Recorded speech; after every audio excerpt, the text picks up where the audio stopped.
Good evening and welcome to episode, what are we saying, 55? 56, yo.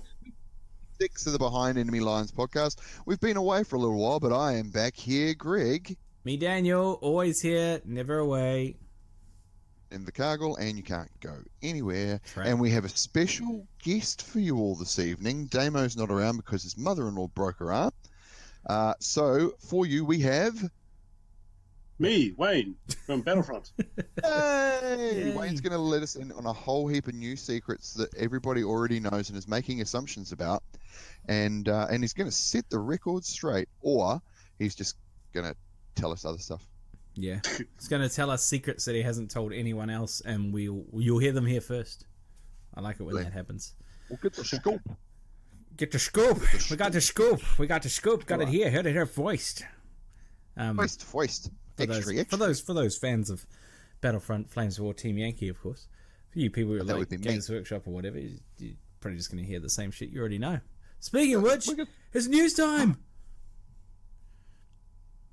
Okay, we won't make any sounds because Damien's not here to go. It's not news time. It's time because we've been away for a while. Oh God, social media. Social media channels. Oh, because we also have a new one now. Remember, yeah. We've got a new social media channel. So head on over to Facebook and find us Behind Enemy Lines podcast. You can find us on Instagram. I am not using the Twitter as much these days, but that's fine. I'll check it every now and then if that's the way that you want to do things. We are also now on Discord. Yeah, so I improved the Discord server today. So it has things that people like and you can do. And you can talk about stuffs, and we also have a voice channel that you can talk to other people with, just cause so. You join it. All the kids are doing it. All the kids are Discord, and so you're all Discord. It's just great, probably. Yep, Discord. So there's a link up on the Facebook page because the old school ways are still, quite good and stuff. And we also have a YouTube as well. Man, and an Instagram.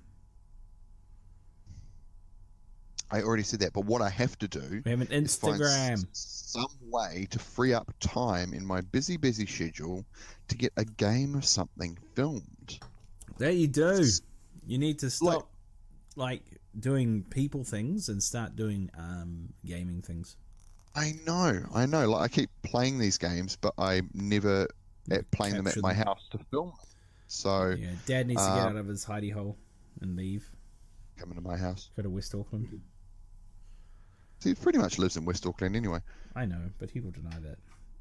Anyway, so look, now that you know where we are, let's crack into some noob news.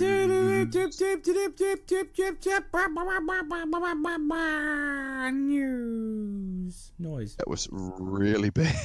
That was like, even for you, that was really bad. I know. How about that contrast? I'm talking them contrast paints from Games Workshop.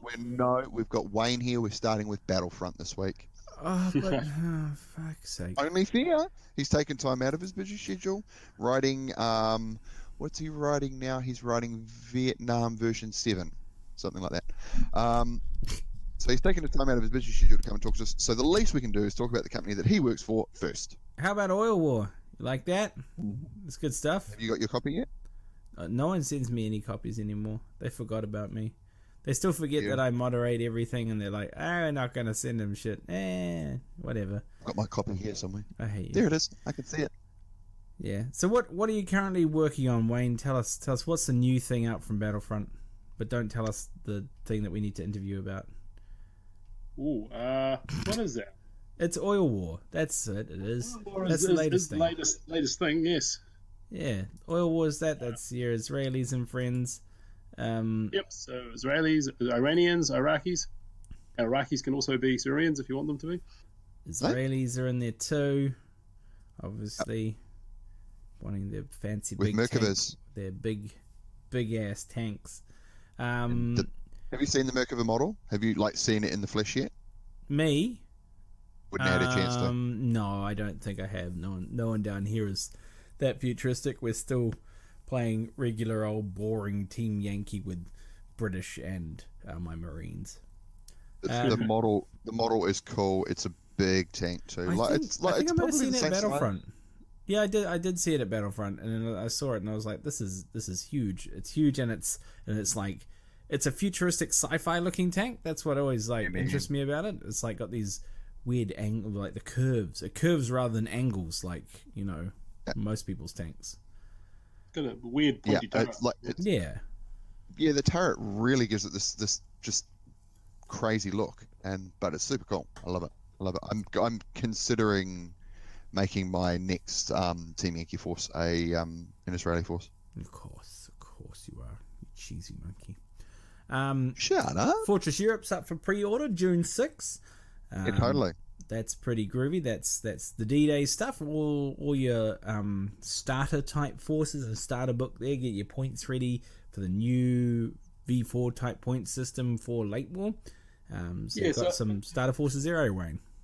Yeah, so it's basically there's like 4 starter forces coming out with it, and they're all pretty good proportions of a 100-point army. So there's I think the German one's quite big. It's like 90 something, and most of the others are reasonably large. So you get a good value amount of stuff in it. I think they work out about half price. I think. So do you know how much retail they're going to be in USD? I think 50 US. Yeah. Whoa, that's cheap. No, they can't be 50 US. You must be smoking something. No, I'm pretty sure they're 50 US. Okay, look, I've got the page open here. I'm just going to read through. There's no go to the store button on it. No, so what we get. So I'll look at the British one first. So the British Starter Force is the armored battle group. You get 4 75mm Shermans. You get a Firefly as well. 3 Stuarts, 3 Churchills. You get a full motor platoon with 3 carriers as well. 4 25-pounders, 4 M10 tank destroyers, and then you get the rule book and the start here. And you also get decals as well, which is pretty cool. Normally you don't see decals in starter sets, so I think that's a really cool addition. And 10 unit and then cards. Obviously, you get unit cards as well. Yeah. Can't play the game without the cards. Well. So I mean that's a pretty good kit. Like some people have sort of gone, well, hang on, why are the Churchills in here? But if what you're saying is that it's sort of a sampler of things that you can do in late war, then it's a good starting point, right? Yeah, I mean, you can always say, well, I'll put the Churchills aside and I'll use them with a rifle company I'll build later or something. Or you could just buy 2 of them. Box of more Shermans and pack it out. Yeah. You could just buy 2 of them. Just build with a friend. Someone has Churchills, someone has the rest. You could build 2 of the British one, right? Buy 2 of the British one, and you'd probably have yourself a decentish army there. You know, I'd admit, 2 motor companies. 2 motor companies, 2 artillery batteries, 8 Shermans, 2 Fireflies, 2 Fireflies in that lot as well, and 2 batteries of M10s, and anything you're over, pointed with, or you have too much of and can't use. That's the stuff you'd sell or just give away. The Germans is a good one. You can ditch the Stugs or keep the Stugs, or ditch the Panzer IVs and keep the Stugs. Just looking at the German one here, I think the German one's probably got the best, well, in my view, the best value. So you get 5 Panzer IVs, 2 Tigers, you get a full Panzergren platoon with Hanemags, 3 Nebs, 2 88s, and then you rule book decals, unit cards, and the rest of it. So 3 Stugs. Super Stugs. And 3 Stugs. Sorry, I forgot the Stugs. No, you forgot Stugs. Forget the Stugs. How come there's no Panthers in that one, Wayne? Because it's Normandy. So? Yeah, we haven't actually... the Panther A hasn't come off the molds yet. Oh, okay. Fair enough. Makes sense. So moving on to the Yanks, because everybody loves the Yanks. The American Starter Force. So this is a combat command that they're calling. So 3 76mm M4 Shermans, 2 75mm M4 Shermans, 3 Stuarts, 3 Priests, 4 M10s, half tracks, full ARP as well, and then rulebook decal. 15 unit cards rather than 10. Yeah, because you've got the options for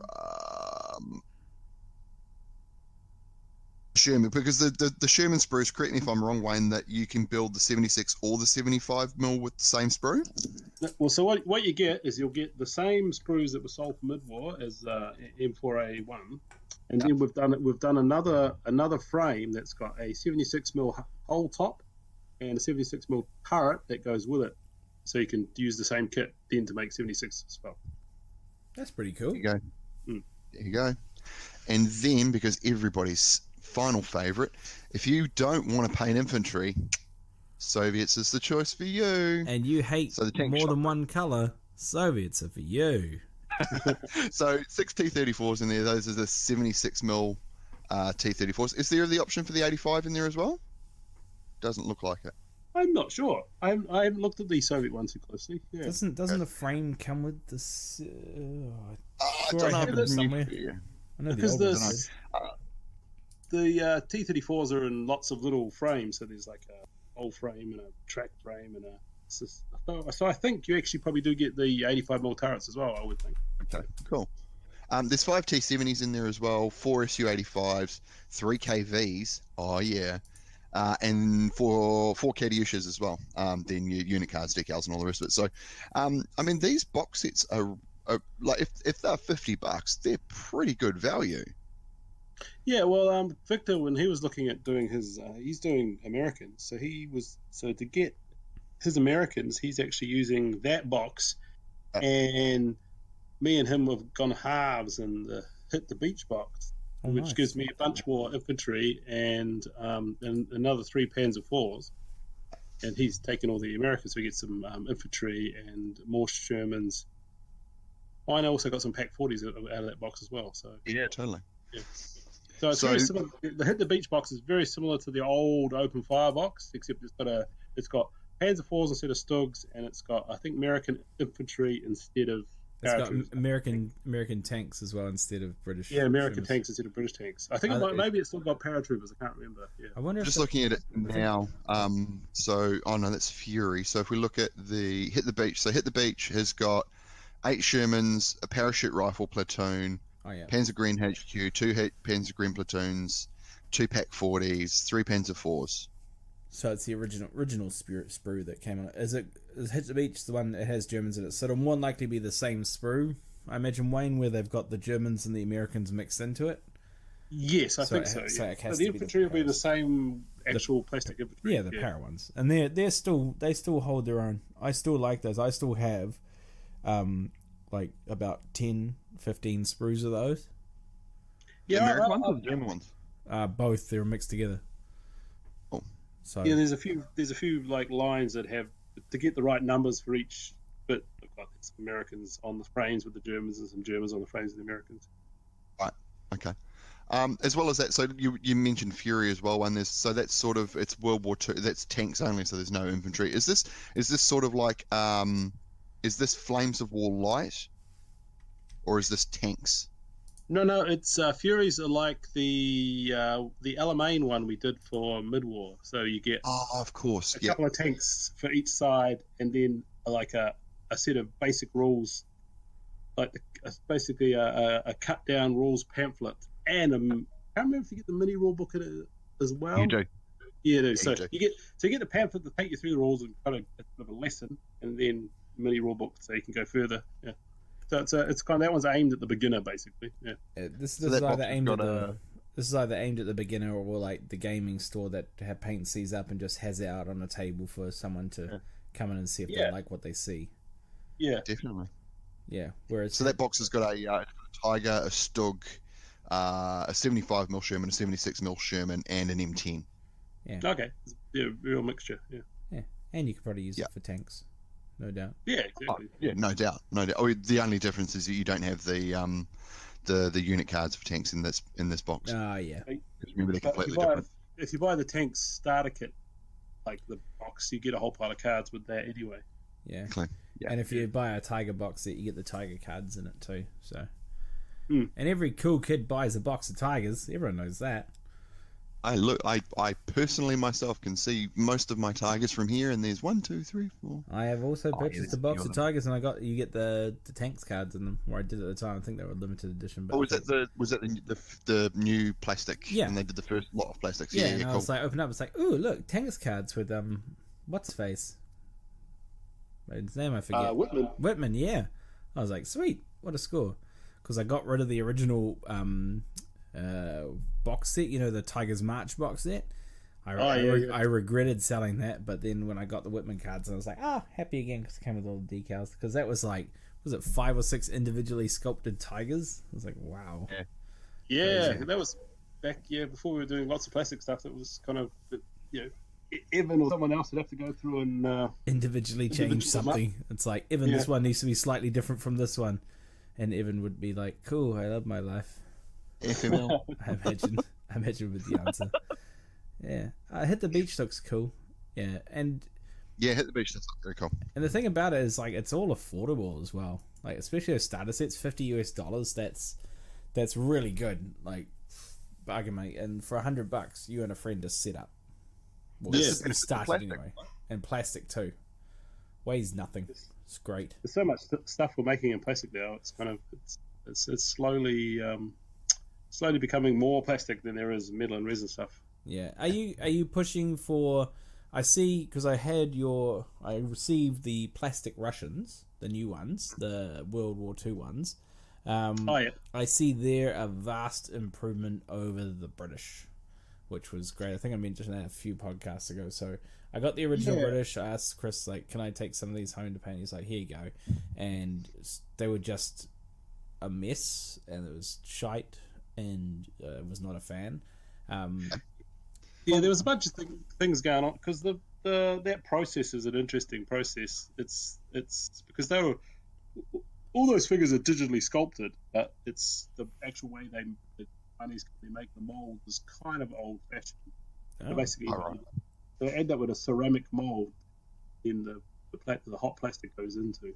So it was a bit of a learning curve to kind of, you got to overemphasize some things and get things to work, and or the shrinkage will, you lose stuff. Like with those very early British, they were all too thin, and then you got because of that, you had kind of the bit of flashing around the edges and things. So weird. We got it pretty. The Team Yankee Soviets we did, they came out quite well, and then now the next batch we've had different sculptors do things as well. Like some sculptors were more adaptive than others, so we've actually got an in-house guy doing stuff for us now. So sweet. Yeah, a guy called Alish from Slovenia. Good old Alish. Working in the studio. Yeah. Good old Alish. Just come here and sculpt. It's like, I sculpt, yes. Poor. His name's not Tibor, he'll be fine. Yeah. Good old Alish. What a fun guy. So that was an interesting interview. I don't think we're going to have a part 2, because we're just having part 1 where we talked about Wayne, and Noob News became the interview with Wayne. So let's just shoot on with that. We'll do the news later, because that's easy and this is more fun. Well, no. All right. Well, yeah. Okay. No, that's a good idea. Let's mix it up a little bit. Let's ruin everyone's flow. They'll be like, "But I wanted the news." It's like, we'll use Google, you loser. I've seen now, just going on the email that was sent out today. So, looking forward to Team Yankee 2. Now, apparently, you are, quote, working furiously on the updated World War III Team Yankee rulebook, as well as the first updated army book for the British. Yeah. Yeah. So it's like, awesome. Closed question. Yes. Ah, shit. Thanks, Wayne. Great interview. We'll talk to you later. No, thanks for coming. Have a great day. So there's been a bit of, and we talked about this a bit before we came on air. There's been a bit of furore, as it were, online in the social media places. Fake news about. Fake news.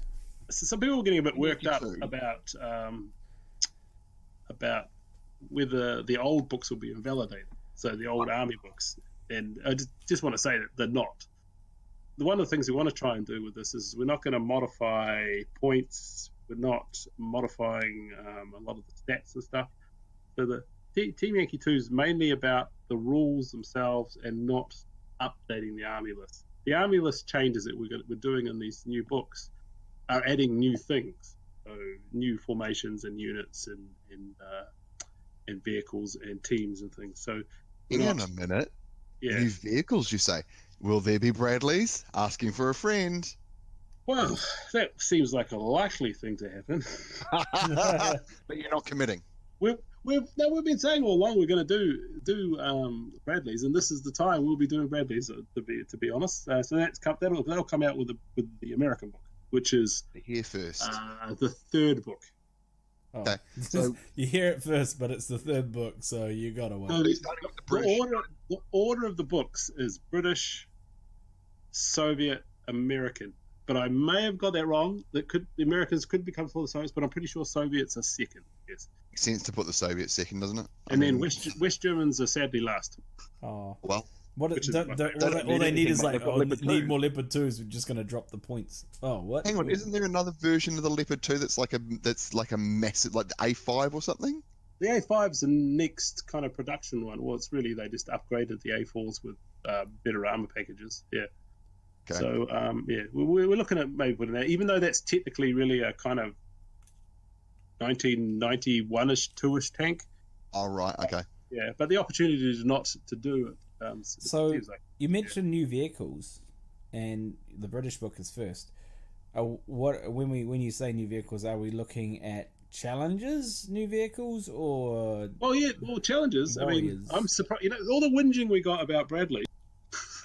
The Challengers actually went into service in 1983, and hardly anybody complained that we didn't have Challengers in the first place. There's a single mention of the Challenger. They love their Bradleys. There will be Challengers, yes. Challenger 1s, not 2s. 2s are like... Oh, yeah. All these Desert Storm veterans wanting their their Bradleys. Well, that'll be a cool thing. Once these selection of 4 books is out, you'll actually be able to do Gulf War. We'll have all the bits. Plus, the Iraqis from Oil War at it. You can do the Gulf War. You know, that's a really good idea. Yeah. That's nice awesome. one. So in terms of the Gulf War is particularly great for wargaming because the Iraqis were kind of, and they didn't put up much. It's more, and also they probably could have put up more of a fight, but didn't. Didn't the first Gulf War last like 17 days? Yeah, something like that. Yes. Yeah. But now you can make it last longer because you're in charge, and you can keep these capitalist pigs out of your country and out of your oil. Kuwait belongs to you, Iraqi General. That's right. Are you going to be playing Iraqis? You can call yourself Sad Dan. Sad Dan Hussein. Woohoo! Sad Dan Insane. Yeah. No, that's really cool, nice and that's good to know. I love sneaky information like that. So that keeps people happy. You get Bradleys, they get Challengers, they get Warriors. What do Russians get? Do they just get more green tanks? Well, there's the T-80 people have been asking for. God. Oh, no. If it isn't the Bradleys, it's that's a hardly fucking a surprise. T-80. We've been saying all along we're going to do a T-80. Yeah, that's very true. I don't think people listen. That's with the ERA. And also, to go along with the T-80s, we'll have some BMP 3s as well. Did you say you're going to do it with an ERA package? Yeah. So there'll be T-80 BVs, I think they are, once with the ERA package. Ooh. Is there any... You know how Evan did the little sculpt where he made all the bags for... he got bored one day and wanted stowage on his, Marines. So he went and sculpted some and then cast it up. Are you going to do... Was there any thought about doing something like that, but for ERA? We were looking at maybe doing that for the Marines, for the M60s, and for the Israeli M60s. The idea is that Evan sculpted a resin turret with the ERA on it, and then you get a piece of metal that's for the glue to the front of the plastic hull. So it would mean you'd have to buy another turret to use with your plastic kit. I mean, that's one of the issues with doing the ERA. It's it's very hard to cast in plastic. You'd either do it as lots of little bits, like all the modelers on the groups do, where they cut up little bits of plastic styrene and glue it on, or you have to have lots of sliding cores to make the actual angles of it work when you make a mold for the turret. Yeah. Wouldn't it? And this is my thought as a person who is not idea of how spin casting or hot metal or sculpting works. Wouldn't it be easier just to do like a sheet of tiny little brick squares, and they're all just indented, and then you sell that and you do it yourself? ERA, you cut it out yourself, you wrap it around. The interesting thing, depending on the type of ERA, a lot of them is all the blocks are different sizes. Let's just pretend we do do some different block sizes, like little squares, big squares, and then we're like, here's your ERA, $10. Well, one idea, box of ERA. Yeah, so one idea is maybe we put out a kit. So basically, you buy you buy a box that comes with enough turrets and ERA bits to do a certain number of tanks, and you get an ERA card with it for that tank. Ooh. So, but there was we talked about, but I'm not sure if any more has been done about that because people have been sidetracked and lots of other things happening. I imagine getting the book out and getting these new stats in probably take priority over putting little blocks over tanks that people can do themselves with string. But I do have that idea of just creating a sheet, like a little metal sheet of indented bricks, different sizes, and just cutting around them and doing yourselves, and then wrapping, bending them around the plastic turret and sticking them on. But like, boom, there's my ERA. But that's an idea I was thinking of just now. It's probably failed because the spin cannot spin square sheets. Well, you could do that. I think people are kind of doing that themselves now with cutting out little squares of plastic card. I saw Andre, who down in Palmerston North, he posted some pictures of his stuff that he'd done that too. I can't remember if he put it up on the Team Yankee group or he just put it up on the Manawatu Clubs group. But I saw it recently. Yeah. Oh, yeah. If he hasn't put it out, he should share it. Palmerston North, right? I keep calling it the wrong place. Taranaki. Taranaki. That's right. Taranaki's New Plymouth. Palmerston North Manawatu. Oh my god, I'm so confused. Bob lives. Well, near where Bob lives. Oh, the Manawatu Jeweler Society. Yes. Oh. Where Evan lives. Know where Evan lives? Manawatu. Why am I not? You've been to Pantashrek. Yes, many times. What times? We need to talk about that later as well. Okay, I'm having a look to see if he's got ERA. See Evans playing a game of tanks. Someone being relaxed. Some books, some more pictures, but no picture of an individual tank sculpted. It'll be lost to the ether of time, and we will. The trouble with Facebook, it disappears off the other end after a while. Yeah. A tank in it. They probably got rid of it because it's hate speech. Actually, you just click the button photos. That's the trick to do. That's why you have Facebook pages, because they have big buttons called photos, and you can avoid talking to people and have to deal with their bullshit and just look at their pretty photos. I forgot about that. Photos, the ultimate no more politics button. Jeepers. There's the first three photos are of someone of different people doing ERA. Was that on in the Team Yankee group? See, that's good. Team Yankee, 5,118 members. That's a lot of people. Photos. Yeah, look at that. So the first one's Giles Daquin, and he's ERAing some M60s. And and then there's Andre's one. He's doing the same thing, I think. Oh, there's Andre Jacobs. Yes, he's doing the same. Yep, same tank, but with. Wow, that's. I see what you mean by different. That's going to take a lot of work. Yeah, you wouldn't want to do that. He's 15 times. Cray. I didn't know he just painted it up. Oh, okay, it's Israeli M60. That's why the machine gun's at the front. I see. Because isn't that like a ranging 50 cal? Or am I thinking of the older Vietnam version of it? Which the one over the barrel? Yeah. It must be, if he's got it mounted over the barrel, must be doing Israeli ones. Yeah. Did they use that for ranging, or is it just like convenience? Mainly it's just a self-defense, really. It's anti-infantry more than anything. Yeah. And I assume it's remote controlled. Yeah, the gunner can fire it, I think. Oh yeah, cool. It does look good. Well, there you go, Andre. If you're hearing this, mate, that's some bloody nice work on those M60s, which aren't M60s. What are they? Macaques. Macaques or something. How are they? Mars Attack. Yeah. Macaque 6s? Okay. All right. So in 6s. Yeah, 6s. Yeah. In terms of the rules, then, Wayne, what's going to be the biggest change, do you reckon, for people who are already deep, like deep into Team Yankee? Deep into Team Yankee. Who may not have played version 4 before. Yeah, I mean, it'll be the things that are changed in version 4.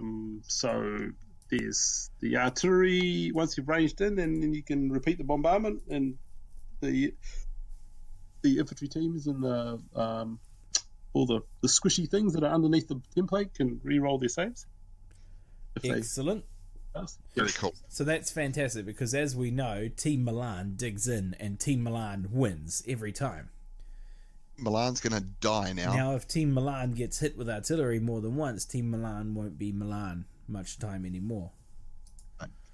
That's right. And all of a sudden, there's going to be a whole heap of people purchasing Carnations and M109s and Panzermorses, and yeah, it's going to be great. Aren't the M109s coming out in plastic? I don't know what you're talking about. I'm pretty sure the Battlefront mentioned that. They're coming out with the release of the British book. So even though the kit should cover lots of people, it'll come out with the British book. I guess that's the great thing about late war. Everyone, or allies anyway, most of the people, NATO nations, tend to share things. Everybody in NATO, apart from the French, use the M109 pretty much. So. Oh, of course, it's the French. Yeah, have to be different. I've just finished building my 3 metal and resin ones, so thanks. I got 3 painted metal and resin ones for my Dutch. I haven't got any.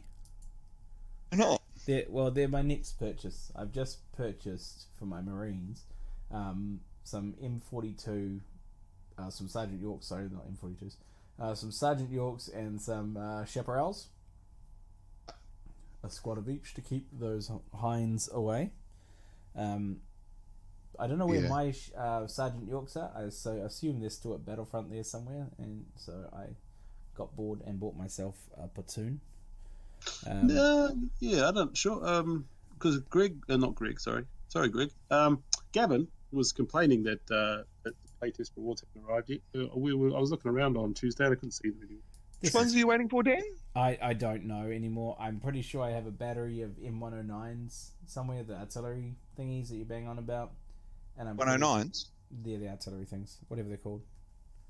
And I know I had Sergeant Yorks on order, but I don't need Sergeant them Yorks anymore. are here. Yeah, I know, because you took them and never gave them to me. Because you're a terrible human. But don't worry, I've got my own platoon now, Dick. Yeah. Good. Now everybody's got Sergeant Yorks. Yay. Anyway, what else is changing? So we got artillery. How about that motivation? How's that changing? Yeah, well, so like version 4, Team Yankee 2 will have you do everything at the starting step. So you remount and you unpin, and then you do your last stand.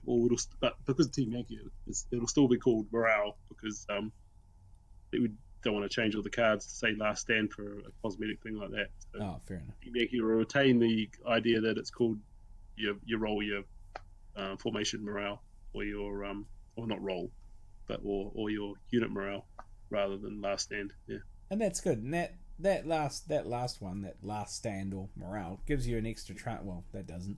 The getting back in your tank can make or break the whole platoon.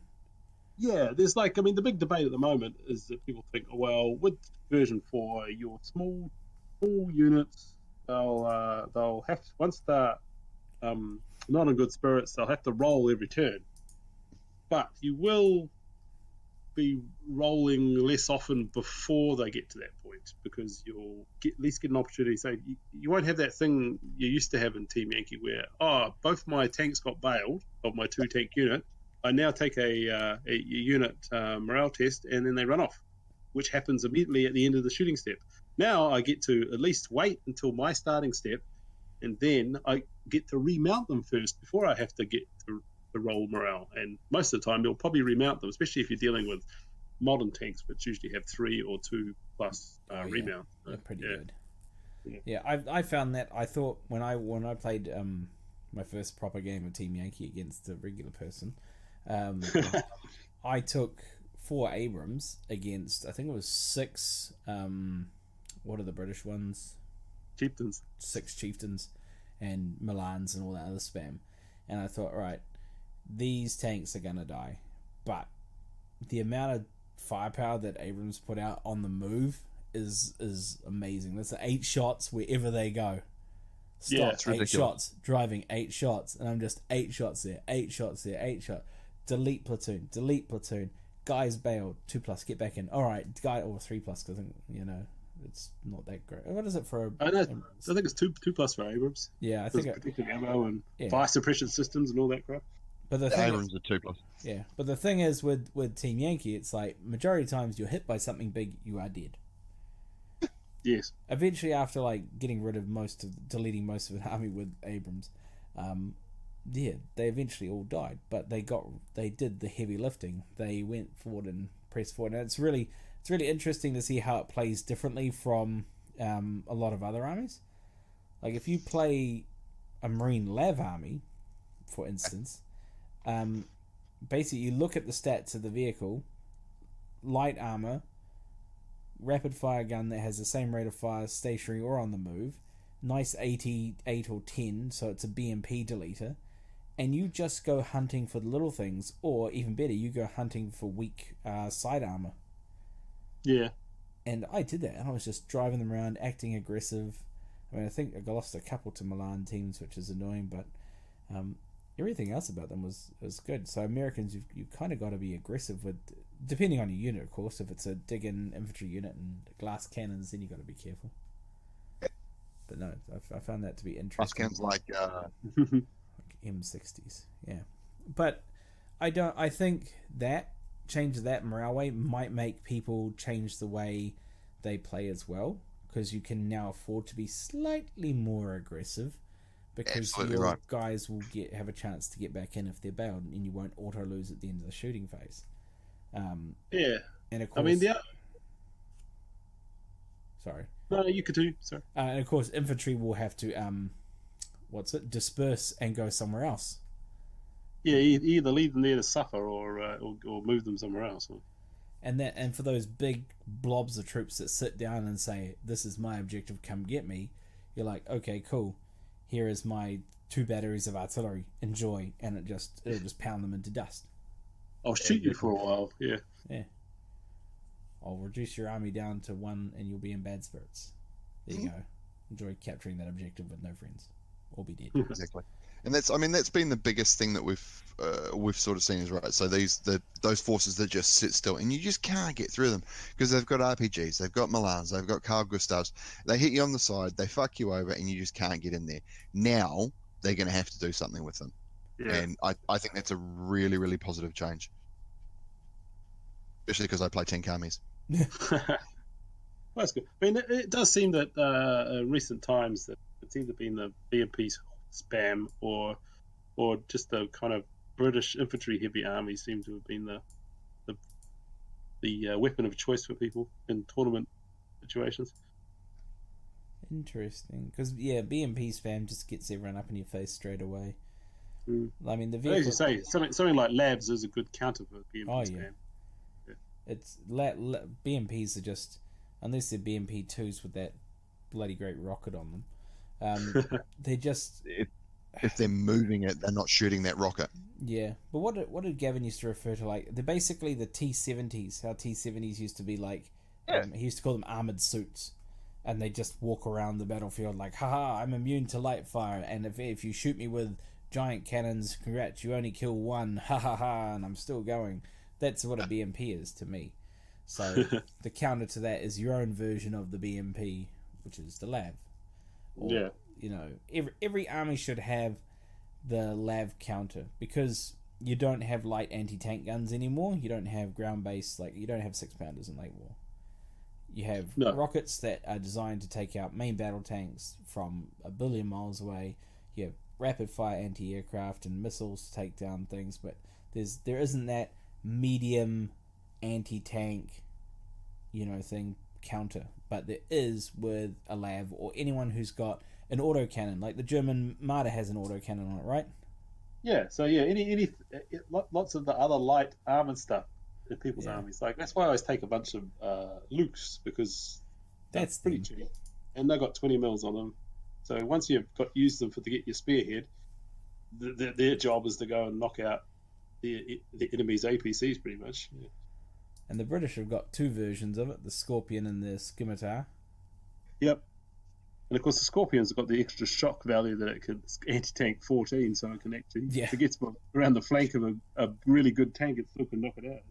Exactly right, and you've got to plan for that, because if Yeah, you don't want them getting around your side. How did your tanks die? Oh, they died to a scorpion. Yeah, it reminds me of like version 1 Flames of War, where Stuarts would get around the side of Panthers and be like, bang bang, AT7. It's like, and I get to reroll my firepower because you've got Ronson roll. It's like, oh, sad. Ronson sucks. It's even more embarrassing with a Scorpion because it's only got a tactical move of 6 inches. Oh, that's right. It's rubbish. Oh, I love it.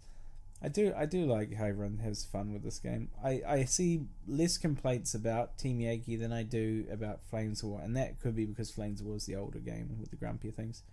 Yeah, I think Flames War has been around longer, so there's more people playing it, and then there's more people like heavily invested in it. So they've sat through a couple of editions, and any changes, it's kind of messing with their hobby, and they kind of get uppity. It's like, oh, hobby, oh, soldiers, serious business. What else do we have? So that's what else is here. What is it saying you're doing? What does this loot chat say that you're up to? You're not invalidating army books. Chat. No cards being invalidated. New books, 4 books, covered that, and bring it into line with V4. So what? Any other V4? Victory points for games. So we'll go to the 1 to 8 system instead of the 1 to 6. Nice. Oh. So losing a few platoons is not as bad on your victory points level in a tournament situation, sort of thing. Yeah, that's really cool. Means that you get less draws as well in tournament situations because there's more disparity between the points. Yeah, as well. Yeah, I'm trying other things. So we're going to put the battle plans in the actual book, like we did with the new version of the Flames War rules. So, yes. Make that a legitimate option for players to use. I like the battle plans. I like the idea you can go to a tournament and actually not be playing the same games as everybody else that round. Well, yeah. Said that one time. Yeah, well, that was the big thing about the battle plans is that it's not a lot easier for tournament organisers as well. You don't have to piss around with determining which missions you're going to use, and people not happy because you've got counterattack in there, and are we playing modified Pincer, or are we playing just regular old Pincer, or it's really I think that's a fun system because it mixes up the game, and you pick the strength of your army. Absolutely. In that one, of course. Yes. The opponent also picks the strength of their army in that one. You could both end up playing a rubbish game. Yeah. So hopefully, if you both pick your strengths, you'll end up with a kind of an encounter game anyway. Yeah, rather than 9 times out of 10 having a really like having a tank army that is being forced to defend. When you all right, how many tanks? I can have 1 unit of tanks on. Thanks. Yeah, great. I always love that. One unit on, but only one of them can have more than front armor 4. And it's like, my army's all front armor 5. It's like, yeah, looks like you're screwed. So that was to be. You have a draw in an old system of tournament, and we're all going to play hold this round, and then but we're both tank armies. That means so a lot of the time you'd have an arbitrary thing where the umpire would say, "Oh, you can have since this is the case, you can have 2 tank units." Yeah. I always remember that. Yeah. It was the other one that you could lose on turn 1. Cauldron, I think it was. We weren't allowed any tanks on or something stupid like that. Yeah. I saw. Remember one guy got to put his stuff on, then lose. It's like, cool. Now just wait 2 hours. Yeah. What else am I seeing here? So, have we talked enough about the D-Day late war stuff, Greg? Yeah, we've gone through things, right? Are there any secrets we're missing about that, Wayne? Anything we're not? Colours of War 2 is out soon as well. I was just about to ask about that. Yes. That was pretty cool because I saw someone had it and I was like, you have one of those. Why don't I? And so we've restarted our relationship with Bellagio. So we're not stocking the Bellagio ourselves. What we're doing is we're basically promoting their products and they're selling special sets that they're made for us. Oh, cool. So back to standard green grey. Oh, yes, they all have. If you're familiar with the Bellagio range, you'll know most of the names of the paints. They're mostly green grey or grey green, or variations of that. I think last time I looked, there was like 3 green. There's like 2 green greys and a Yeah, grey green. I know, because I went to buy a green grey because I was like, geez, I think my green greys or grey green's running low. So I typed it into the search engine. It's like, here are the Vallejo options for this. It's like, some of these are different for the same name. Yeah, there's like a silly green colour. There's the khaki greeny colour, and then there's a grey colour. And then there's the green one. And I'm like, the green, light green one. I'm like, I don't know which one I want. So I was like, so I will not buy those. So I... All 3. Oh, true. I should have. Oh, well. Got room on the paint rack for them. But no, I'm really happy that you guys went back to Vallejo because, to be honest, the bullet range was poop. Yeah, it was. You had to really mix that stuff. You had to shake the shit out of it. Yeah. Like, and even then, if you shook it enough, if you didn't just get the binder stuff come out only, which is always fun, and then you have to reshake it again, and then this heavy gloop of stuff would just blip onto the palette. You're like, what is this? So it's like, paint. It's not great. As a person who paints a lot, you know, I like when I shake my paints. Yeah, I know Vallejo, I have to shake it a lot, like crazy amounts. But once I do, it's all mixed and it comes out, and it's fantastic. But Colors of War 2, I'm looking forward to that because it will give me the information. I like to have a book that's there that has all the information on what colors I need. Because do you remember? See, because I'm looking at the picture of the little SS man, and he's got all his little camouflages on. That used to be on the back of the paint boxes. I've cut all those out and kept those. Cool. Yeah. Cool. Yeah. Because I was like, I need that palette, but it'll be in a book form, which is even better. Do you want me to send you a copy? I want a real copy of it. I don't want a digital copy. I'm not talking about a digital copy. Oh, give me a copy then. I've got a copy here. I don't. No, not this time. Not this time. I have seen a copy of it though, and it is a super cool book. Really, really awesome. Back to the old colors, back to the and like all the steps that you know. So it's a must have, I think. Either for new gamers, for old gamers as well. Gives you all your color swatches that you need to paint all the different things, and it's not limited to Flames of War. It's got Team Yankee in there now as well. How many pages? 136 pages. So it was 88, then it went to 136. Yeah, but that's the inclusion of Team Yankee. Ah, is that what made it big? Yeah, it's got Team Yankee stuff in it as well. That's cool. Oh, no. Do we run out of stuff? What else is Wayne talking about? What else you got, Wayne? What else do you know? Tell us more. What else? Well, I think secrets. Working on is we announced these a while ago. Doing some paratroopers for mid-war. So we've got American and Fallschirmjäger for mid-war. So because we've got Rangers coming out for those for late war, so we do them for mid-war as well. And we thought while we're at it, we'll put the Rangers for mid-war in with the paratroopers in that book, and the Fogori, the Italian paratroopers, in with the Germans. Ooh, interesting. So the paratroopers that you're doing for mid-war, how? Because I know the paratroopers now, miniature-wise, are currently stuck on the sprue with the Germans for hit the beach. Oh yes, well the choice is there because you have those plastic ones, those hard plastic ones, but they're also doing some of the other type of plastic. You call them the medium density plastic. That's what's cool. Okay. They've been sculpted by Arlish actually. Oh, cool. Yeah. So who did the Soviets? The new Soviets, they were started by one sculptor, and then Arlish finished them off, I think. Yes. Oh, cool. So they'll look good. Now, for the paratroopers that you're doing, because mid-war paratroopers dress slightly differently to late-war paratroopers, because the late war paratroopers, so I'm not mistaken, wear the M1943 uniform, or can wear the M1943 uniform. Oh yeah, I know what you mean. I think because they were still wearing the earlier uniform in Normandy, so the plastic figures were designed for Normandy, so will be useful for Normandy and for like North Africa and Sicily. Oh, okay, so that we're in the 42 uniform. Do they have all that crap in their helmets? All the Hessian stuff? I think so. If I remember seeing the renders of the plastic figures, I think they do. That's cool. Yeah.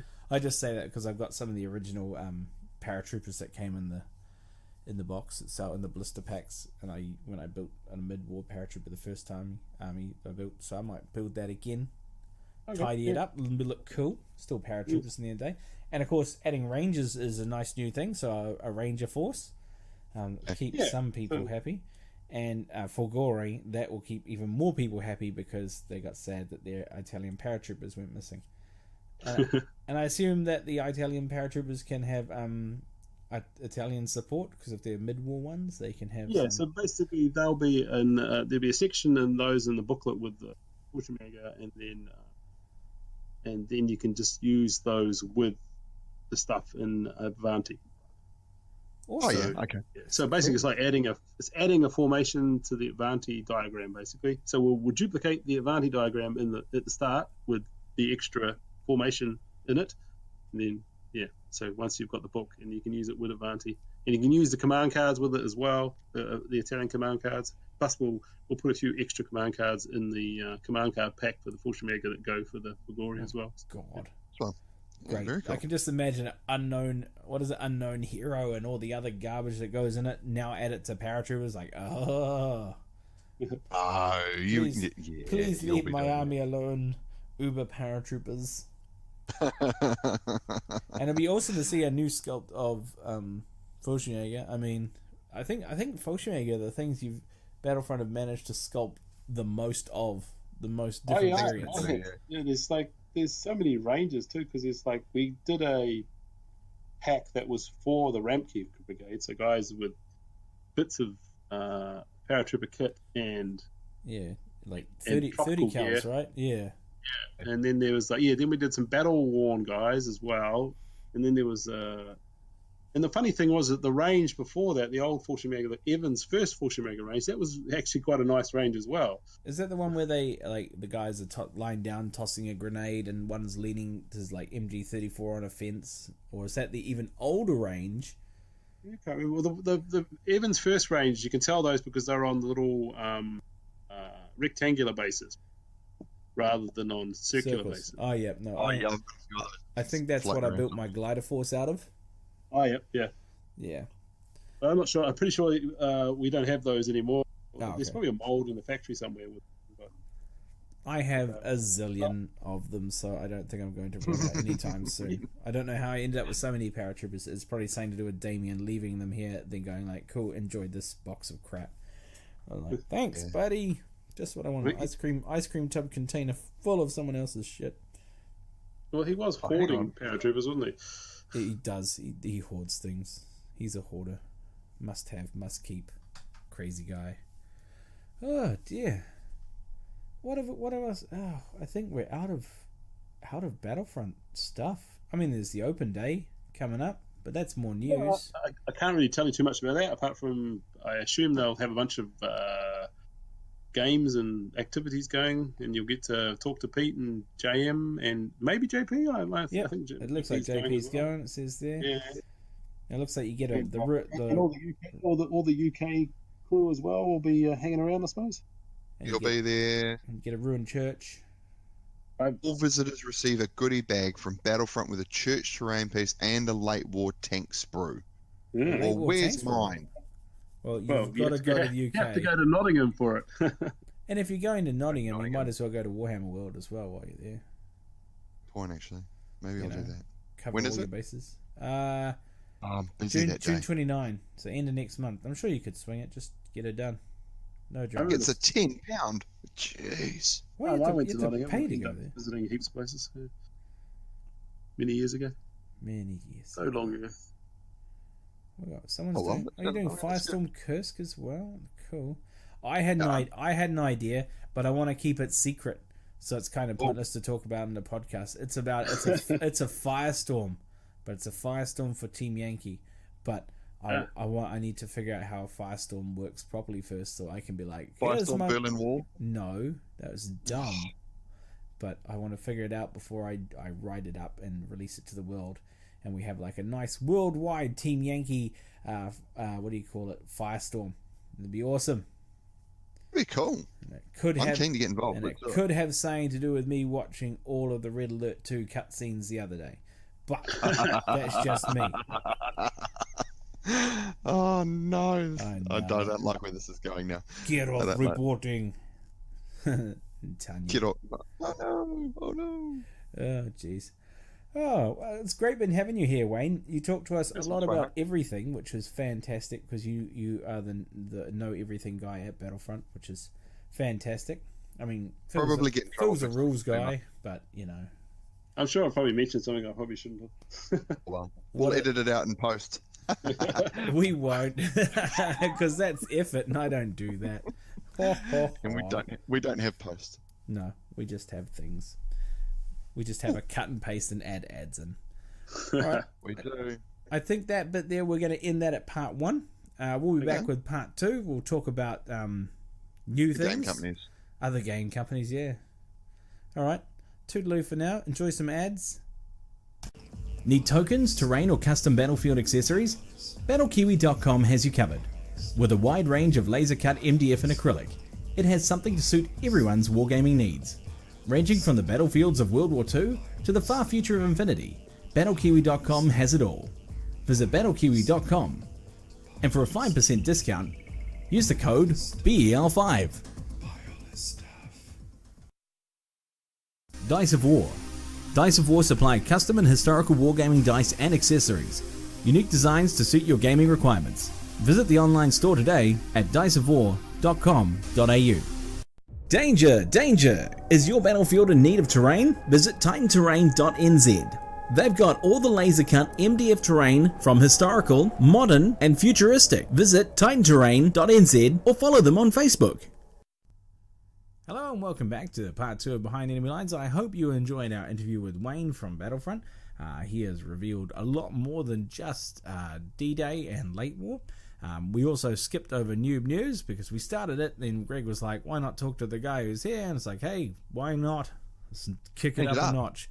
And that took an entire hour, which was pretty good, to be honest. So that, in my books, was a good interview, good chat, great bands. Yeah. And off the cuff, we just like sitting down and having a chat with a mate. Keep asking, keep probing, keep asking, what do you got? What now? What next? What are you doing? Tell us more.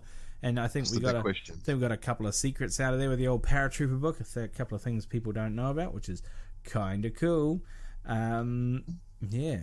Normally, it probably would have taken longer with Damien here, to be honest, because he would just complain about the wrong webbing that the Fallschirmjäger are wearing or some such grognard thing that he'd bang on about. So he can't see it anyway, so it doesn't matter. Yeah, I know. It's like it'll just get dry brushed in the end with a friggin' house brush. So this section now is noob news. Yeah. We're just going to rewind for a little bit because we forgot to pay a little bit of respect to the sponsors of the show as well. You would have found them in the ads that happened just before this section. But big thank you to titanterrain.co.nz. What? They were in the last video, I do believe. So. Oh, were they? All right. Yep. Okay, I'll take your word for it. Battle Kiwi. And, of course, Dice of War. Who I've ordered some dice and a dice... dice tin, because I only own the dice. I ordered a dice tin and one of those little cool card holder things. Yeah, cool. Because I needed those, because I'm going to Panzerschreck, which will be part of Noob News, probably at the end. And I need to organize my many, many miles of journeys. So I need to make sure I'm packed and good to go. Anyway, but first of all... You can only take one bag. No, I can take up to 26 kgs. So I can take the one bag, which goes in the hull of the plane, sleeping bag, clothes. Oh, yeah, that's right. You're going on a plane. Sorry, never mind, carry on. What? Okay, cool. Anyway, makes no sense to me.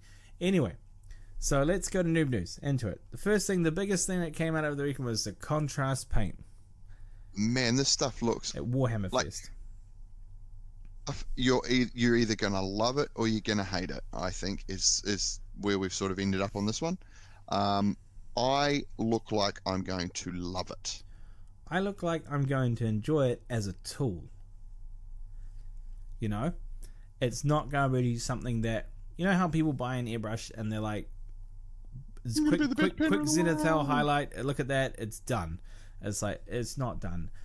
Airbrush, like I said, is a tool, and this will be a tool. I mean, sure, contrast, you can paint a whole army and you can say it's all blue and the highlight's there because the contrast did it. But you're missing the trim, you're missing the gold, you're probably missing the silver on the guns, that kind of thing is happening. Okay. It does look like a nifty paint system. I was watching the Warhammer Fest video and they were just saying, yeah, but all they had for the Warhammer Fest video was Plague Marines and Plague Marines, Space Marines, and what are those little zombie guys that come with? I can't remember the cultists for plague things. I forget what they're called, but they had those, and of course those will look good with green because they're dirty and disgusting, and a Space Marine will look good with one color. Then they had the pros in for a weekend. So what that is you got your people with painting channels, people who are Slayer Sword winners, Golden Demon winners, chap from Mini Wargaming, chap from the other channel that I watch with the long hair, but it's got the grumpy guy who always has a grumpy face and he always says grumpy things, but he doesn't mean them. I don't mean to be grumpy. And one of them, I can't remember his name. Someone painted Toby. Oh, he's just a regular dude. What's his name? Oh, I hate when I forget names. No, not Miniac. Miniac didn't get to go. Didn't he? He's probably snowed in, even though it's summer there. Oh, hang on, my history. His name is... Oh, great. My wife's been watching French murders on my YouTube channel. Sure. Here it is. Pete the Wargamer. Now, yeah. Now, I watched Pete the Wargamer video because he brought back 4 things. He brought back... Pete the Wargamer here, and... He brought back a Plague Marine that had obviously been done at Warhammer Fest. He brought back a Primaris Marine that he'd just done the shins of. A Plague Burst Crawler, which he'd done some tests on, which were pretty awesome because the Plague Burst Crawler, as you know, has a lot of the organic bits on it. And then he had a guy from the Flesh Eater Courts. He also had a Skaven on that he did a lot of work on. So the Skaven he was trying to paint, I think, normally, but with... paints. Contrast paints. But the Flesh Eater Court ghoul guy, that one actually looks awesome. He said he didn't like the piece of terrain that it's standing on. I'll send you the link in the video, Greg. Got it, yeah. Yeah, and to me the piece of terrain on the painting and modeling channel on Discord. That's a great idea because he said it didn't look good because it didn't catch a good lot of light. But to me, the look of what the contrast paint he's put over it actually makes it look like it's a burned and destroyed type, big cathedral type building and that kind of burn look to it, the burnt stone look. Okay. And I think he's done a good job. But overall, what he did with it is he went with a flesh color first on it, and then he said he mixed it because they've got a special medium with it as well, and then he mixed a medium with it because he wanted to give it like a burned back look to it, so it's all scabbed up and bloody, and then he just stippled it on, and they were allowed to use any other of the parts. So look at it like a minute 16. They were allowed to use any other part of the Games Workshop line, but this was all done except for the bits you can obviously see with contrast paints, and he's got a really, really good look with it. So contrast paints, if you've got the time and you want to put the extra effort in, yes, it can be used as quite a high level tool. If you're doing commissions and you're a good painter and you know how to use this as a tool, this will help you output like crazy. If you're a guy who needs to get 3,000 of these ghouls on the table, you can get them done in no time. He also mentions that at one point he was painting a Plague Marine. He painted the edges inside the thing, inside a square panel. So in those inside edges, he painted it brown, and then he went over it with a green. And what happened was, because it was still wet, because it takes a while for these contrast paints to dry, it drew out the brown and made it look like it was rust staining. Okay. I've also seen good effects on things with scales, like lizard men. He's also managed here to do a really good Skaven look to it. Like, there's a Skaven miniature, it looks quite nice. He did say for the Skaven miniature he had to thin them down quite a lot. So they have a special medium for this, but he thinned it down so much it took too long to dry. That's probably why it's not done, I think he said. Okay. But it will take a while to dry. But imagine being able to do a whole army. Like, you could probably knock out a whole army in an afternoon. Okay. So have they all used the new paint just with brush, or have they tried airbrushing it as well? I think they said they hadn't airbrushed it because they're at Games Workshop, and Games Workshop don't do airbrushes. Okay. But no one's airbrushed it yet, so they haven't sent samples out in the wild.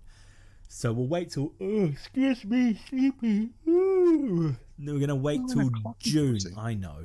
Wait till June when it's all out, and someone's gonna go stick it in airbrush. Someone's gonna sacrifice hopefully their cheap Chinese $30 airbrush to see if this works. Yeah. If it goes through an airbrush, that'll be amazing too, because then they'll save even more time. Mm-hmm. But I think the problem with it,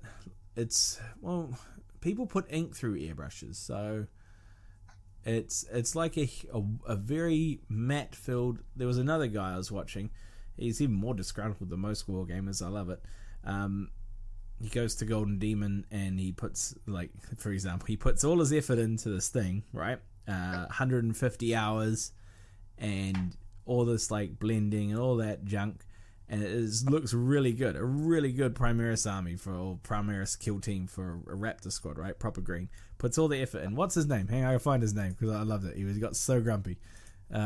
His name is, or his YouTube name, he is... Oh, it's Rob Paints Models. Yeah, that's his name. And he's pretty funny because he's just point blank to the point, point blank straight to it, no bullshit kind of guy. So he goes to Golden Demon with these. He takes three things with him. He takes these raptors that he's been working on forever, and only gets like a commended pin, I think it is, or a finalist pin, but not a finalist pin. And then he takes miniatures that he painted while he was on the couch watching TV. Yep. And then he also took a set of miniatures that he said he basically dry brushed. And then blended in some things with, and he also got the same finalist.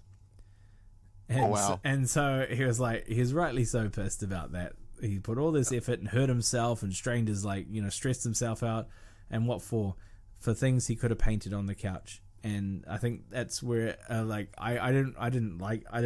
wasn't subscribed to him at the time, but he gave me the message of like, don't ever try. I was like, oh yes.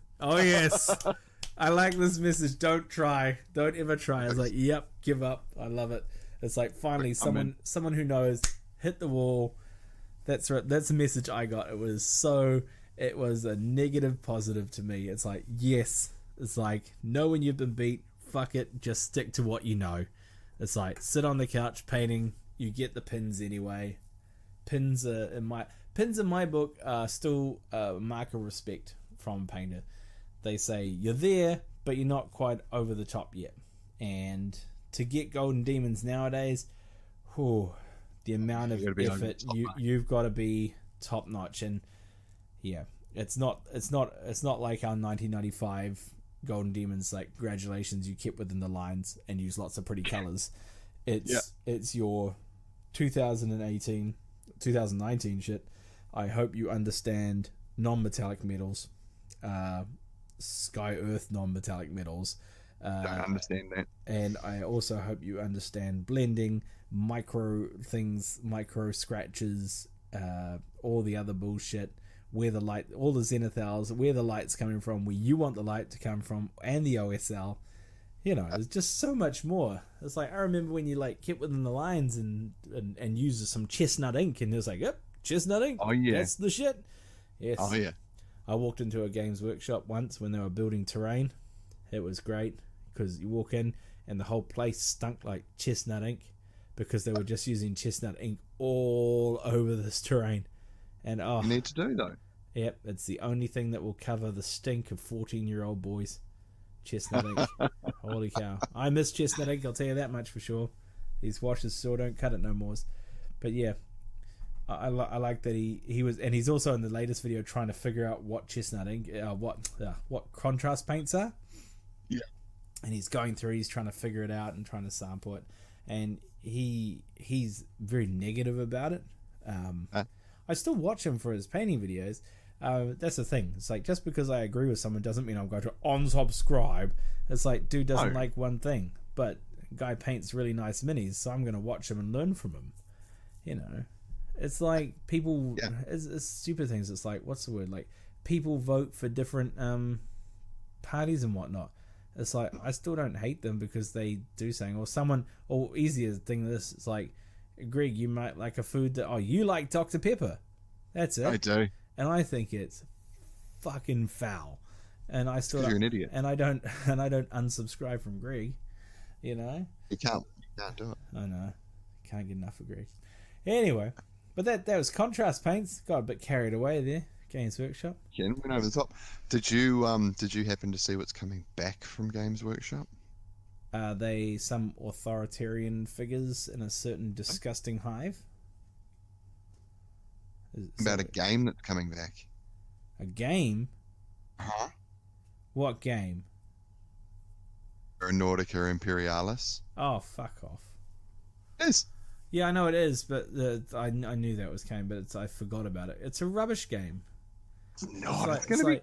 It's like, here's a game based on our Interceptor fighter games. It's like, meh, bring back Mordheim, you losers. They already did. So, no, they didn't. They brought back whatever that other weird one is. What's it called? Fire. What fire? Brought back Shade? No, well, they didn't bring Spire. back. Oh, okay. They've got Shadespire. That's no Mordheim. I'll tell you that now, 100%. Oh. Everyone knows Mordheim was the grim dark of the ancient world. Hell yeah. It's so good. Oh, hell yeah. It's like just going down to get some weird stone. Maybe I'll eat it. Maybe I'll sell it. We'll see. Find out later. Yeah, as I turn into a mutant and kill everyone in my team. What? Nothing. It's the worst that could happen. I know. So yeah, contrast paint was the big thing, and Aeronautica is a big nothing. I think you might be right. But they've got so new stuff coming out for Slaanesh, both in 40k and in Age of Sigmar. So you've got Hidden Knights of Slaanesh, and then the models can cross over, so you can have a Keeper of Secrets and stuff in your 40k army. Oh god, I hope it doesn't have the same rules as it does in Age of Sigmar. I don't know. I haven't seen the rules. I've watched a few games played, and it does all sorts of weird and wonderful stuff. Okay. Yeah, it's it can be scary. Cool. It can tempt the enemy models, and either they do something. If they fail it, they die. And nasty things like that. And it gets like a gazillion attacks, and it gets pleasure from pain kind of thing going on. I'm like, okay, that's weird. Yeah. So yeah, and the model, like we say it all the time. Games Workshop models are just so. This thing is like, she's gorgeous. Oh yeah, I think it's a demon. It's not really a she or a he, is it? They refer to it as a he, or some people do, but it could be a she. It's what do you call it when they're both hermaphroditic? You know, it could be one of those. I don't know. I'm not going to ask to peek under that little. I don't want to look. I don't want to look under the caftat. You know what I mean? No, it's not happening. It's not happening. Not today. On there. I bet there's another face down there. It's like, you won't worship me. And it's like, and then it eats you. That way, it's just all teeth. It's like, nope. Or there's a tentacle. Nope. Yeah, it's probably both teeth and a tentacle. Tentacle feeds the teeth. Yeah. No, that's more Nurgle than Oh, fuck. I'm not going to be able to sleep tonight. Japan much? Yeah. So that's awkward. What else? Not much else from... What else? Is anyone doing anything else? Much else coming out from Games Workshop by the looks of it. I mean, there's stuff, but nothing's major from what I can see. Stuff that they've got here in new releases, and it's all Slaanesh. Yeah. And there's some stuff for Night Vault. It looks as though they've got the new game coming out soon. Fuck, what's it called? Warhammer? No. There's a new. It's like Gore Chosen, but it's not Gore Chosen. Yes. It's like an arena for what do you call them? For chaosy dudes. They got a bunch of Shattered Dominions for Age of Sigma stuff coming out too. Oh man, what's it called? I can't remember. I know what it's called. I've seen it. I saw it. Oh goodness, what is? Oh, we're gonna be terrible. People are gonna be like, "What kind of news is this?" It's like shit news. You guys know it's cool. I can hear people shouting at us now, going, "It's called that game." I don't know. I don't know. I don't know. But whatever it is, the chaos mod, the video for it was funny. It's like, what's going on here? Yeah. Yeah. No, it just so it looks like it was like a chaos, some sort of chaos arena things. Combat arena thing, but yeah, kind of like a weird, not a kill team, but just like everyone's in a cage and fight at it, have at it kind of thing. Yeah. Oh goodness, we'll get into that later when we figure out what it is. It is really pissing me off now. I know. Yeah. Dumb. Yeah, I'm still looking for it, but I'm not going to find it. It's not happening. No, pre-orders. It's over. Pre-orders. No, that's Kill Team Elites.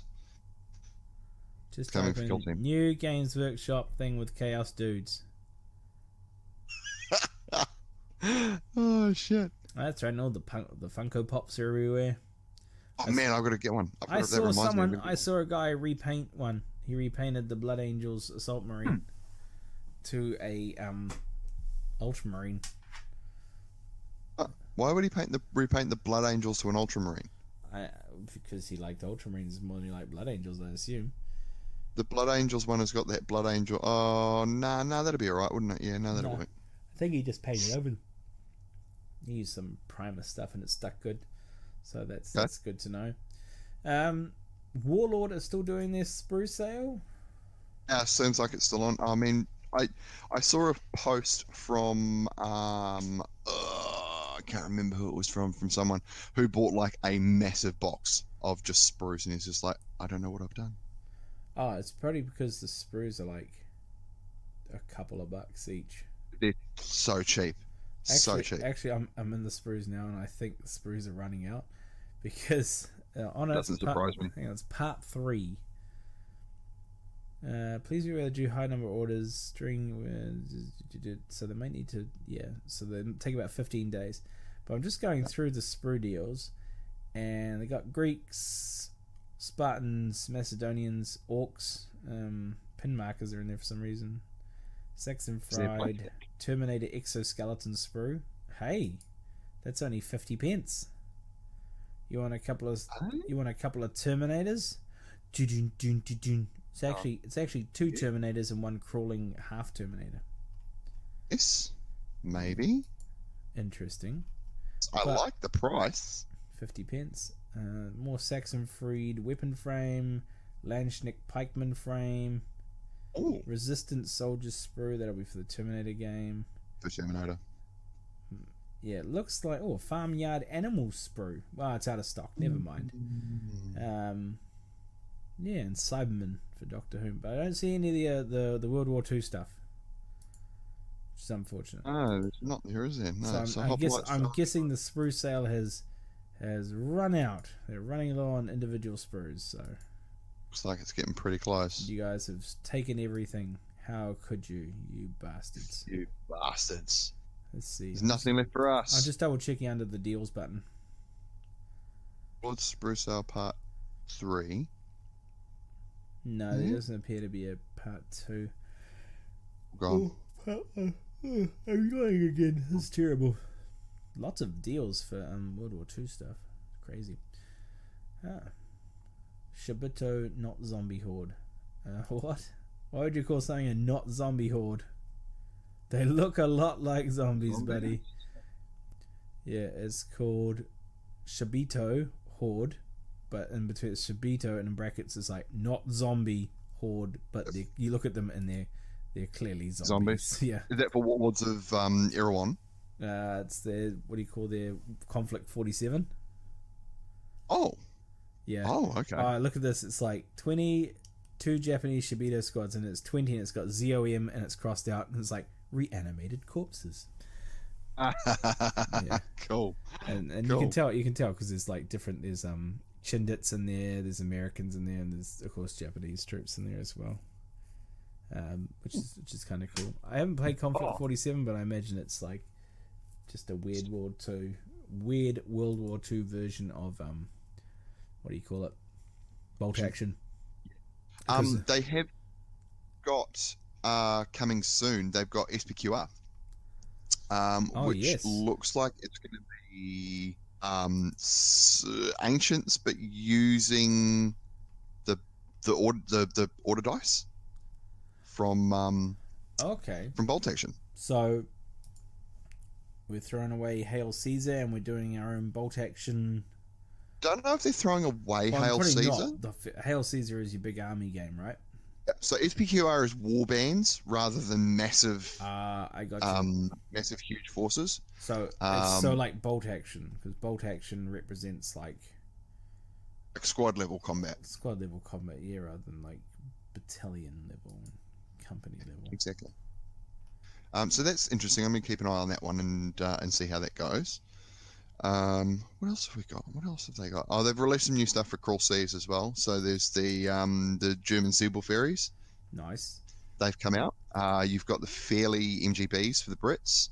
And you've got the Bronikata for the Soviets, which is a warship with a Katyusha on the back of it. Oh my god. Like it needs that. Or maybe it does. It does. Yeah, they've got it. What else did I said something before, and cool. I've just realised something. What's that? The stripes that came on all the decals for the you buy a bunch of American stuff and they got the little up chevrons and they got the 11, 21, 12 and all the numbers on them, and they got all those stripes on them as well. Yeah. And someone just asked on the painting and modelling page, what are they for? In case he's like, kill rings for the barrel. I was like, oh, that makes it more. Painting and modelling page. Yeah. Oh, not on Discord. Sorry. Yeah. Also, look, just looking at a couple of other things out of Warlord here. They've got there's a new battle set out, which is the longest day. Oh yeah. To have. There is 2 LCVPs. There is an anti-tank or flak bunker. There's a coastal defense bunker. There is 2 Pack 40s. There's a DD Sherman. There is 32 US infantry, 16 plastic Germans. There's MG42 teams. There's engineers carrying Bangalores. Accessories. It looks like there is a shitload of stuff in here. So that's up for pre-order. Remember what it was about. Well, the next thing. Second edition of Drop Zone Commander. Oh, yeah. That was what everyone was getting excited about. So TT Combat have got a big book. It's a huge book because it contains Drop Zone, the other one, not Commander. Fleet. Yep. Yeah, it's called something else. Drop Fleet Commander, that's it. Fleet Commander, yeah. So Drop Fleet Commander, they're doing a second edition of that. At the same time, they're in the same book as a Drop Zone Commander. Now, it's going to be... Did I read it right? It's going to be all digital? No, because the book has pages. I didn't really look at it. Yeah, I think it's the battle. It's called Drop Zone. Yeah, it's called Drop Zone. It's called The Battle for Earth. Is the name of the book. Drop Fleet and Drop Zone. Yep, cool. The normal book, yeah. And it is an actual book. And 14th of June, it's out, so that's pretty soon. How many pages? Yep, I can see someone turning a page. 190 pages. So you start off where Reconquest 2 left off, with the Scourge attacks on the colony worlds, and Phase 3 of the Reconquest. A lot of things going on that culminate in an assault on Earth itself. So there's a lot of planet-side fighting in there. There appear to be a few new units, and there is resistance in the fleet side of things now. Okay. Yeah, so the resistance get spaceships to help knock people into the Earth. Then there are also rules about drop zone, which is more interesting to me than playing in high orbit. It looks really cool. Now, what they said was there was a digital version. Yes, the digital army builder. That was it. Yeah. So they're transitioning all of the drop zone commander units into an online army builder app. It means finding rules for your collection is as simple as going to a website and building an army with a few clicks. The army builder is also a living app, which means they'll be updating the rules based on feedback from the community. So basically, it's similar to Flames of War Digital, where you buy your individual. Well, I guess that one's free, but you organize your armies that way. And living rule books and living data is usually the best, as long as you keep it up to date, because you make sure you want to get your your little drop walkers. What did you play that, Greg? I've got UCM. I played a couple of games. It didn't really grab me. I played one game, and because I was playing walkers, I liked it a lot. And mostly that was because I was losing at one point, so I just decided to destroy a building with a robot who specializes in destroying buildings. It didn't help that my opponent decided to fly his he was trying to do some crazy low flying things, and he had to roll, if he rolled 2 6s, his planes would have crashed, and he rolled 2 6s and they crashed, and they were like his linchpin, his big unit that could destroy my actual walkie robots. So, sucks to be you, bro. Yeah, so I just walked my cyborg men and my cyborg walkers and just started nailing buildings. I thought it was cool. But yeah, for those who are interested in Drop Zone Commander, you're getting a second edition finally, and Drop Fleet Commander, you too.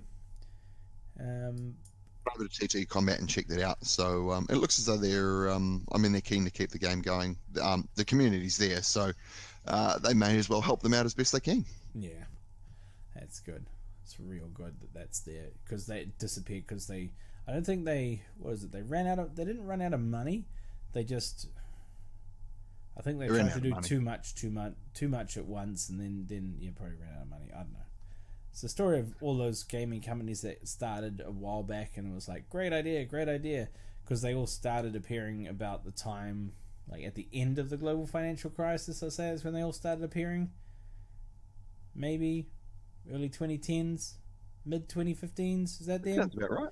That seems about right. They all started popping up. They must have financed from somewhere, and thought it would take off, but then, because I think we're Drop Zone Commander lost out. It's like, we've gone to plastic, and everyone thinks, yeah, plastic is cheap.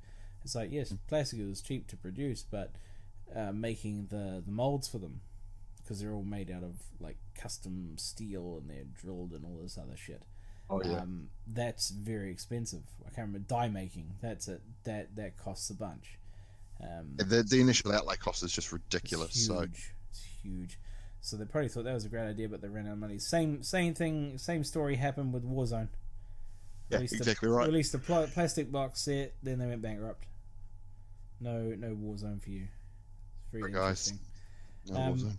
Yeah, Soz. Enjoy Games Workshop version 3. Version 8. Yeah. Huh? Version 8 now. We're up to version 8. We are up to version 8, but that was version 3 when that was released. Best version. Yeah, dumb. But I don't really have any more new news. I have run out not really of much else going on. But so I'm still quick preparing.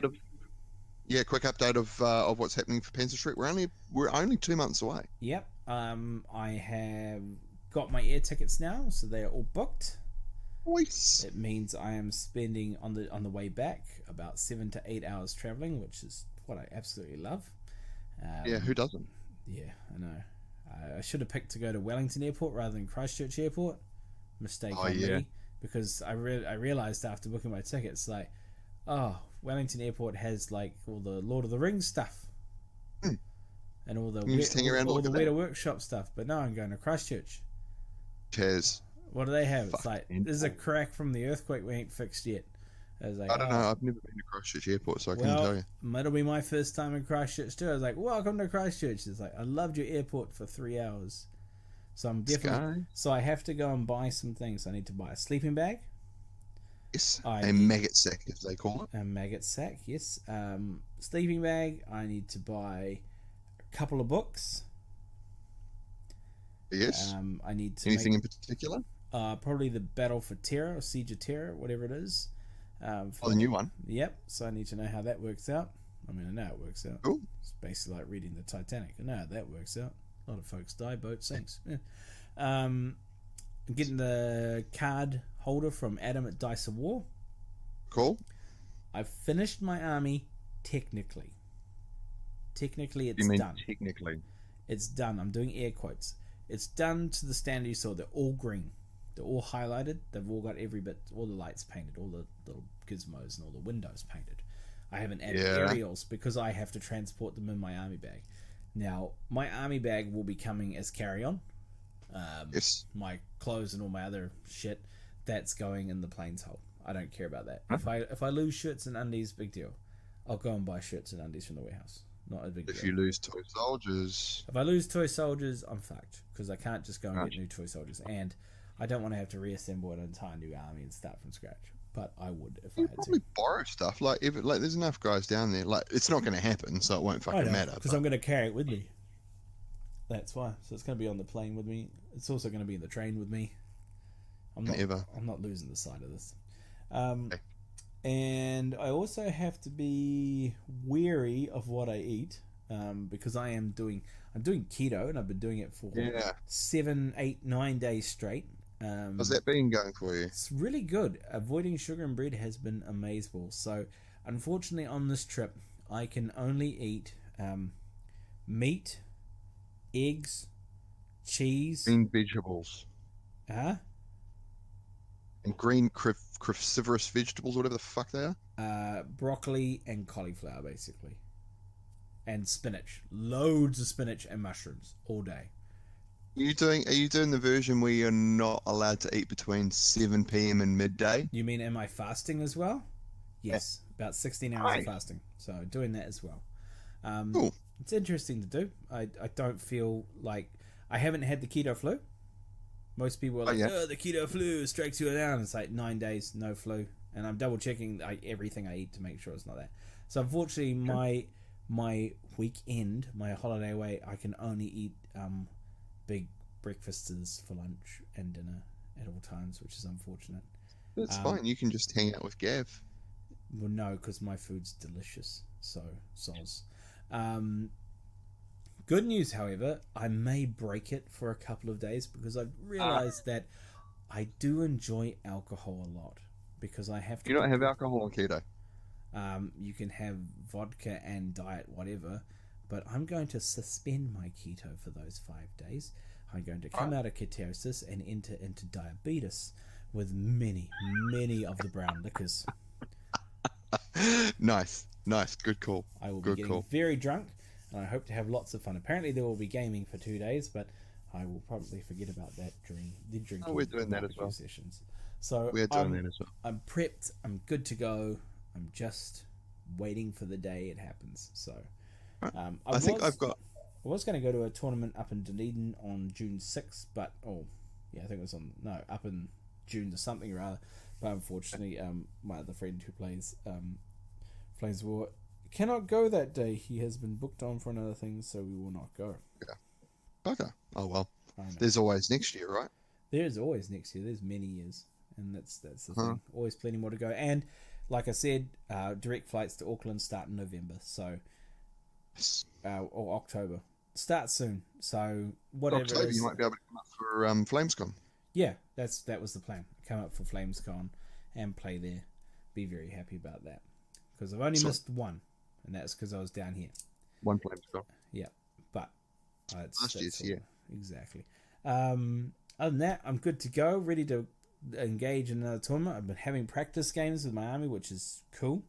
I'm upping it to 100 points now, and that is with the anti-aircraft that I've added, and I've also got some little 144 F-16 models that are going to stand in for Harriers, because I don't like Battlefront's resin stuff. Whenever it arrives, it usually arrives with the wing broken off.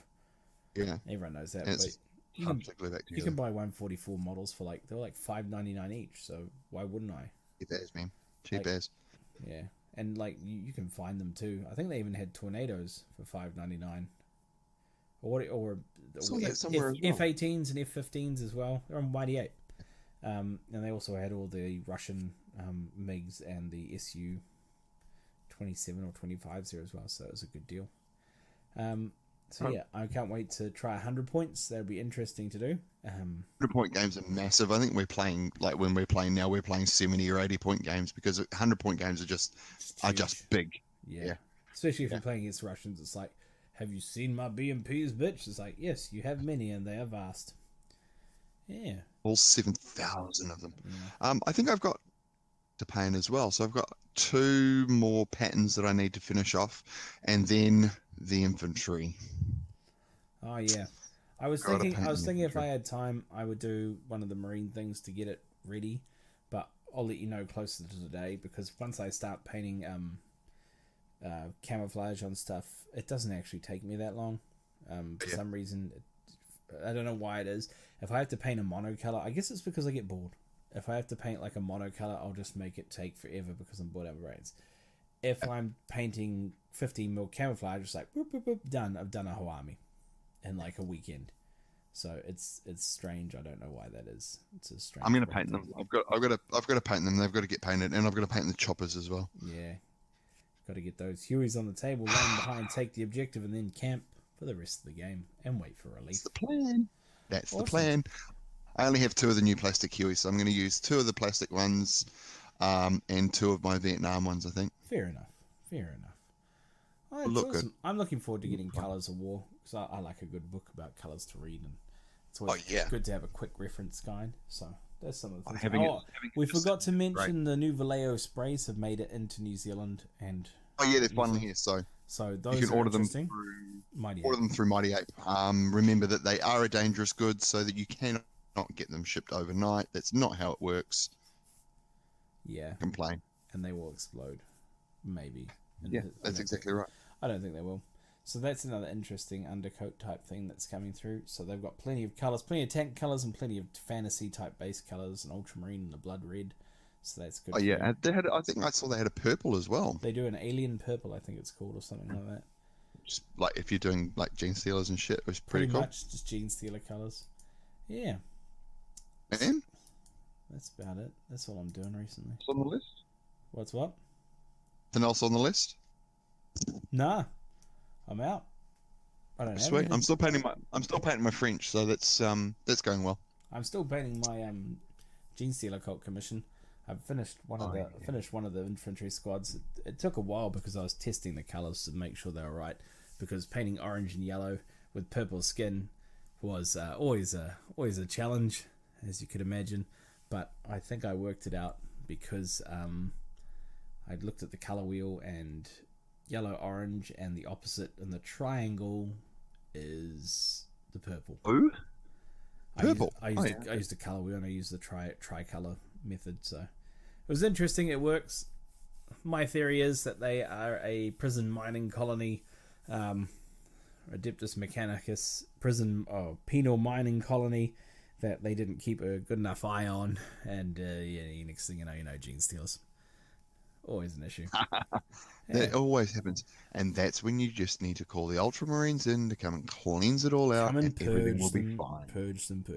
Yep. Hopefully you're going to get a video up at some stage, Gregory. Yeah, I am planning. It's just I've got to fit it into the schedule. Lots going on. I'm going to do a couple review videos coming up. I've got about 3 review videos coming up, and I've got another tutorial. It's going to be about not mines. We've done that already. About barbed wire. Cool. So stand by for those. Everyone needs barbed wire. What's that game? Great War. Of course, you need miles of it. So I'll do a little video on that to help everyone out. Awesome. Yeah, other than that, like, subscribe to all the channels. This will be up. And have a chat with shortly. us if you see us lurking around. Yep, Discord is up. So if you see us in Discord, chat to us. We'll always talk back, mostly. There's a general chat one, so if you have a microphone, you can talk to people who are in there. But yeah, other than that, thanks for listening. Have a great night. Yeah, and we'll see you in the next episode. Hopefully we'll get Damo back. If not, no loss. No loss. All right, bye. Laters.